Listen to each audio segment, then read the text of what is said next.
ladies and gentlemen, book club is now in session.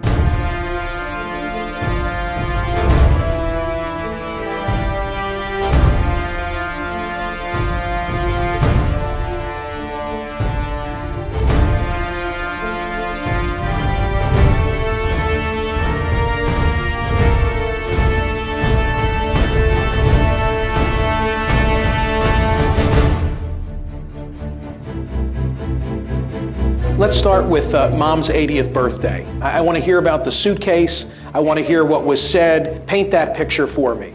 I had no idea what I was looking at. And being the great investigative reporter that I am, I put it all back in the suitcase, slid it under my bed, and ignored it for about a week. So there you are, you're growing up in Hoboken, New Jersey, right?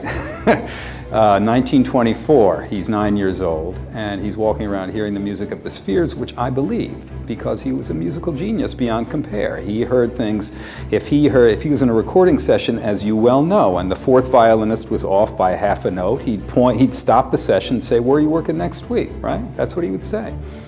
So he had this incredible ear. They act as if the only incentive is a financial incentive. I mean, aren't there other incentives in life? Isn't living a worthy life an incentive?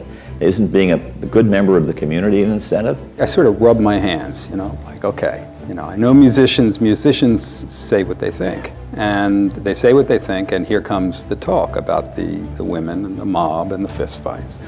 We sat on that story for 2 months, making sure that we would not damage national security.